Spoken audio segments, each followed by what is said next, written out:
Coming up on Capitol tonight, a judge rules the school voucher program unconstitutional, what that means, and what's next.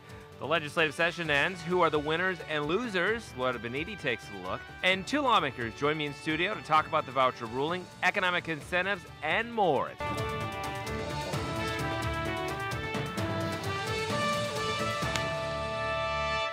Good evening and welcome back to Capitol Tonight, a statewide look at politics. I'm Tim Boyne. Well, it's hard to believe in some ways, but the legislative session is over. Tonight we take a look at some of the last-minute business, including coal ash. Joining me here in studio, State Representative David Lewis, a Republican from R-Harnett County, and State Representative Duane Hall, a Democrat from Wake County. Welcome to the program. Good to see you guys again. Congratulations.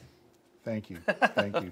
It's a pleasure to be here with you as opposed to on Jones Street today. It's my third time here, so I'm starting to feel like a regular. But I know. I'm not sure what you're congratulating us for at first. Well, let's talk about, obviously today the big story in court was that the voucher program was deemed unconstitutional by a judge. I'm sure it's going to be appealed to the state Supreme Court, but what do you make of the ruling? Well, I always try to preface these remarks by saying I try to give as much deference to the judiciary as I possibly can. From the early review of the ruling, it seems like a very outlandish thing that has been done. The Supreme Court has already said once before that the voucher program, which focuses on educating kids, on meeting the needs of kids, is constitutional. And you know, it's so sad to me that to think that there are going to be parents that wake up Monday morning to take their kids to school and are going to be wondering, well, I've made the choice as a parent for this child that I love to enroll them in this private school, that I was counting on my state to support that child's education, and now I don't know if I should carry him to that school, carry him somewhere else. What do I do? I think the confusion that's caused there is very, very unfortunate and very hurtful to the families of North Carolina. I imagine you feel differently. Completely differently. I thought it was bad legislation. I voted against it. I'm an attorney. I have a complete respect for the judge's decision. I don't like, in general, our taxpayer dollars going to private schools. I think one of the differences with the legislation last time is there was less accountability, there was less disclosure in what we're done with some of the voucher money. I think that's one of the problems they had with it. Representative Lewis, do you think if for some reason the Supreme Court either doesn't take it up or upholds the lower, that there'll be an attempt to put a constitutional amendment on the ballot to change how public school money can be used? I mean, has there been talk about that at all? Well, as my friend points out, he's the attorney, I'm the farmer in the room, but here's what I can tell you. The state has a responsibility to do all it can to make sure that children are educated. And our philosophy in the General Assembly as the majority party has been saying, let's do whatever it takes to make sure the money flows with the child to wherever the parents and the child deem they can receive the best education. And this judge's ruling goes completely contrary to that. It says that only the traditional K through 12 schools are the only way to educate kids. I think that is completely false, and it falls prey and trap to the usual argument that we get from the left that somehow big government knows better than what the parents know or what the kids know benefits them. And I certainly hope that it is appealed, and it is appealed as quickly as possible. So again, that mom and dad that wake up Monday morning will know that they can send their kid to the school that they chose would educate that kid the best. Do you think the Supreme Court allowing the money to continue earlier, do you think that means anything as far as how they might take up the issue in the future?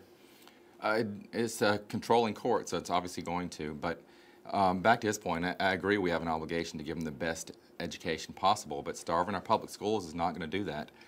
I grew up in a situation where even if I'd had a voucher, I couldn't have afforded the rest of the money to go to a private school. And if those families can afford to send their kids to private schools, that are great, but I don't want to starve our public schools. That's the main reason. This debate's going to continue, no question about that. One of the other debates that went on at the legislature at the end was economic incentives. There seems to be a great difference of opinion even within the Republican Party on this issue. Where do you think this is headed after 1224 is known failing?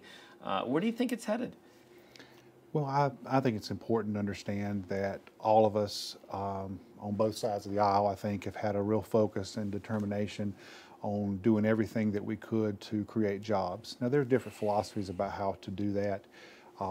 I would advocate that the tax reform and modernization that we've done, the regulatory reform that we've done, which makes our state more attractive for businesses to come and provide good jobs for working people, is certainly a step in the right direction. What I try to compare it to, Tim, is that bringing jobs in, let's say that's the swimming pool, okay, and getting the company to commit, maybe they're standing on the diving board. So I think we've done a good job in the tax reform and the regulatory reform of bringing the diving board closer to the pool.